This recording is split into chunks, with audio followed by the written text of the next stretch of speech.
Olá, prazer. Me chamo Maria Tereza Costa de Azevedo. Eu sou mestre em literatura pela Universidade Federal do Pará e para mim é uma honra estar participando pela segunda vez do seu CI, que é um evento muito potente e necessário por discutir e debater questões relacionadas ao enfrentamento e à resistência, né, que são representadas pela arte, sobretudo na literatura e no cinema. Hoje eu escolhi falar um pouco sobre a minha pesquisa da dissertação, né? Eu trabalhei sobre a formação dentro do Hibisco Roxo, né? Sobretudo a formação da protagonista Kambili, no romance da escritora nigeriana Chimamanda Adichie. Bem, a obra ela inicia em média res, ela já começa num momento de ruptura, né, eu poderia dizer assim, com um sistema, né, que foi imposto pelo seu próprio pai, um sistema formativo em que a Kambili era posta, né, obrigada a ser obediente, assim silenciosa, né? E sempre submissa ao pai. Né? Então, esse primeiro momento ele já mostra uma espécie de recusa, não necessariamente uma ruptura, né? Mas de recusa a esses padrões, né? Tanto dela quanto do irmão. E esse momento se dá, e o que é muito interessante da gente falar, se dá justamente num dia religioso, que é o Domingo de Ramos. Então a obra ela vai estar sempre atrelada a essa data, né? Seja antes do Domingo de Ramos, durante o Domingo de Ramos e depois do Domingo de Ramos. Então, o acontecimento que se dá no Domingo de Ramos é, então, um marco, né, da obra. E a estrutura ela é conduzida por essa situação do Domingo de Ramos. Né? Os personagens principais da obra são, então, a nossa protagonista, Kambili, seu irmão, Jaja, e seus pais, Eugene e Beatrice, que são uma família extremamente tradicional, no sentido de padronizar, né, a formação da menina e do menino. Né? Então, eles cobravam muito, exigiam muito os estudos e o cumprimento com os rituais católicos. Então, essa família ela é um pouco marcada pela palavra do pai, né? O que ele dizia deveria ser o obedecido, né? Outros personagens também que são muito marcantes são a tia, né? A tia Ifeoma, que é justamente um personagem muito significativo porque é o que mostra para Kambili, né? É ela que mostra para Kambili novas formas de vida e, sobretudo, pelo exemplo, né? O exemplo dela com relação aos filhos. E a vivência que ela tem com a tia e com os primos, ela é fundamental para esse processo de transformação da protagonista. O contexto histórico, ele pode ser sugerido, né? Graças a alguns indícios, ele pode ser sugerido como um pós-modernismo, ou o neocolonialismo, né, como pode também ser identificado, né, com relação à representação, né, referência de golpes de Estado às quais a Nigéria sofre. E isso marca muito, né, a obra, inclusive há muitos momentos que falam sobre essas questões políticas, né, sobretudo relacionadas a Eugene, que é um homem social, né, ele é conhecido no meio dele, então esse contexto histórico ele é bem marcado por conflitos políticos e pode ser entendido como pós-modernismo também, graças a referências de artistas, sobretudo Fela Kuti, que é um músico nigeriano. Mas o tema central mesmo da obra que foi, na verdade, o que eu identifiquei e pesquisei, é a formação. Então, essa formação, ela é muito presente, né, porque mostra e dá indícios, né, de um gênero literário que é o gênero romance de formação, como a saída de casa, o envolvimento amoroso, as suas descobertas autogestionadas, né, no momento em que ela se percebe no mundo e tem as suas próprias escolhas. E essa formação também pode ser confundida, né, com a formação da própria nação nigeriana, né? Bem, então sobre formação, né, que é o conceito que norteia então esse gênero literário, que é o Bildungsroman, a formação foi um movimento, a Bildung, né, desculpa, foi um movimento alemão entre os séculos XVIII e XIX que buscavam, então, criar métodos para a formação alemã, uma formação ideal no sentido de que deveria ser formado o indivíduo através da cultura, da história, da filosofia, sobretudo do pensamento alemão, né? Além, claro, né, situando historicamente dos anseios de uma burguesia que estava em ascensão. Então, essa Bildung, né, essa formação, era sempre uma formação da perfeição, né, do aperfeiçoamento. No entanto, essa formação, ao longo da história, né, ela pode ser identificada também de uma forma ambivalente, não só para essa ideia de perfectibilidade, de emancipação, de esclarecimento, mas também para situações, né, e formações coercitivas, né, em que o autoritarismo se faz muito presente e muito forte. Então, a formação ela tanto pode ser para a libertação quanto para o aprisionamento, né? E a Camille, ela vive as duas formas, né? As duas modalidades de formação. Ela vive a primeira, que é a formação dada pelo pai, que é uma formação para a docilização, para a subserviência, mas aí ao passo que ela se descobre, né, ou se descola um pouco do seio familiar, sobretudo do pai, ela passa a ter uma outra formação que é feita, né, autogestionada, é feita a partir da sua consciência, né? E claro, com a aproximação com a tia e com os primos que mostram uma realidade diferente. Então, a partir desse ideal, né, de formação como um meio de perfectibilidade, né, uma busca pela perfeição humana, criou-se ainda entre os séculos XVIII e XIX na Alemanha um gênero, né, um subgênero do romance que seria o romance de formação, o Bildungsroman.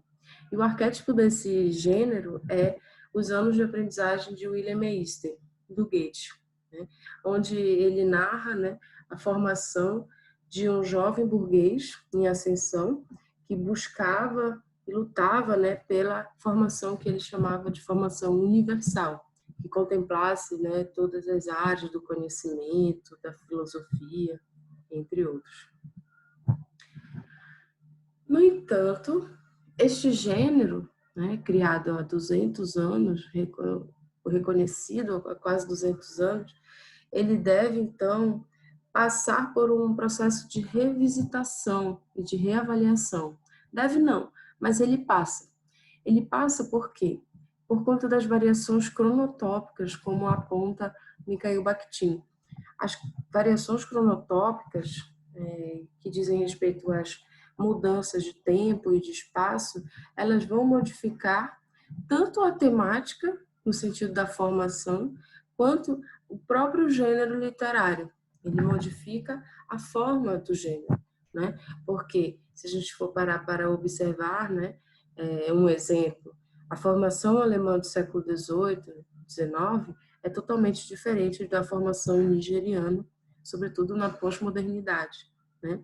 E o teor educativo do gênero, que era, então, uma demanda, né, inicial do gênero Bildungsroman, que fazia também, além de mostrar a formação ideal, fazia também com que os leitores se formassem ao mesmo tempo, né? Entendessem que a formação ideal era aquela formação.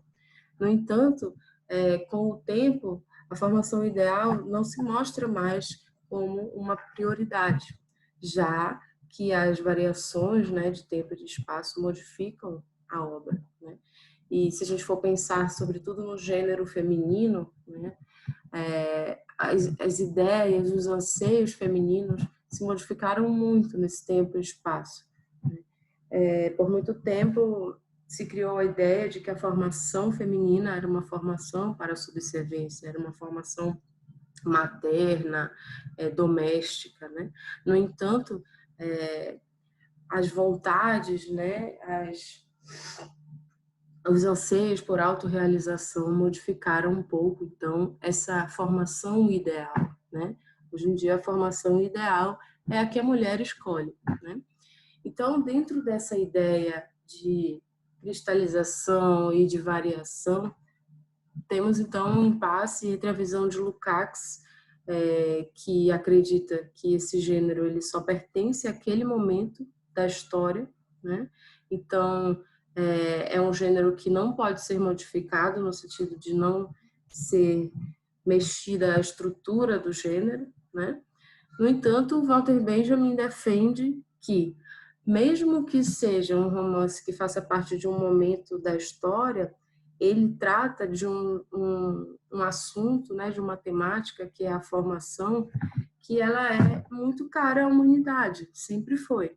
Então, a questão formativa se mostra como um fator, né, que atualiza o gênero, segundo Walter Benjamin, né? Então, o que a gente pode entender é que há uma espécie de deformação dessa formação inicial, né? Existe uma forma primeira, né? Uma forma de moldar, de formar mesmo, né? Como era a ideia da perfeição, mas essa ideia ela é transformada, ela é deformada para os anseios, para as variações cronotópicas, cujos personagens demonstram, né? Bem, então essas variações elas modificaram também as vozes do discurso, né? E as vozes do discurso, quando elas são modificadas, elas reorganizam o gênero, né? No caso da nossa obra, né, pesquisada, o Hibisco Roxo, narra a formação de uma menina nigeriana, negra, né, que fala de um lugar em que ela é violentada, né, pelo pai. Então, ela está sempre vista como essa figura marginalizada historicamente, mesmo que ela seja uma menina abastada, né, que ela tenha uma boa condição, né, a família tem uma boa condição financeira. Então, quando a Chimamanda, que também é uma mulher negra, traz a questão do feminino e da negritude para o centro, para o lugar do discurso, ela está trazendo uma voz excêntrica, né? Essa voz excêntrica ela é representada pela classe, pela raça, pelo gênero, né? O gênero feminino historicamente foi visto como marginal, né? O centro é o homem branco europeu, né? Então, quando a escritora traz a voz de uma menina negra, ela está então fazendo uma espécie de questionamento das bases, né? Porque no Bildungsroman clássico, como a gente pode dizer, ele traz a formação de um homem branco, ocidental, abastado, né? Então, essa ideia do que é o padrão, de um padrão hegemônico, poderia-se dizer, ela é posta em xeque, né? Ela é questionada. E, ao trazer esse questionamento, também revisa a própria história, a subjetividade, né? E estabelece questões, né, como quem foi que inventou esse padrão, né? E se coloca nessa situação. A Cambile, ela está sempre se questionando, né? Por que que a religião do meu avô não é aceita, né? E o meu pai é católico, e sendo que o avô é o que representa a ancestralidade, né? Então, esses questionamentos todos são feitos pela nossa protagonista. Bem, a Linda Hatchell, ela fala sobre o excêntrico na obra A Poética do Pós-Modernismo. E dentro dessa mesma obra, ela ainda trata sobre um outro assunto, que é a metaficção historiográfica.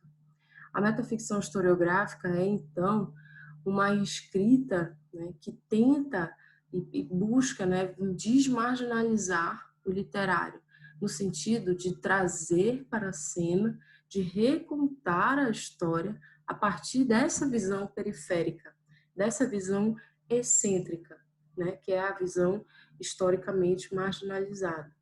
E ao questionar isso, né, e trazer ao mesmo tempo para o centro, cria o que a gente chama de uma produtiva contradição, né, que o pós-modernismo nos traz graças à diluição das fronteiras. O movimento feminista e da negritude foram movimentos que ajudaram muito a trabalhar essa questão dentro da arte, né? Bem, então algumas das considerações que eu posso dar é que a Chimamanda, ela ao trazer essa voz excêntrica, ela se bota nesse lugar de questionamento, ela dá importância a essa voz historicamente marginalizada. E ao dar importância a essa voz, né, e trazer também a ideia do esclarecimento, no sentido de que o esclarecimento, na visão kantiana, é então a sua possibilidade de tomar as suas próprias decisões, né? A Cambile, ela ao fim do romance, ela modifica bastante a sua visão de mundo, né? Ela passa a ter uma espécie de autonomia que ela não tinha antes, porque ela era sempre tutoriada, né? E aí, ao tempo que ela perde essa tutoria, né, ela mostra algumas possibilidades emancipatórias, né? E essas fagulhas da emancipação apontam para a possibilidade de recriar seu próprio futuro, né, e de fazer suas próprias escolhas. Bem, espero ter ajudado, né? Espero ter explicado bem, mas qualquer coisa, estou à disposição para tirar as dúvidas. Muito obrigada.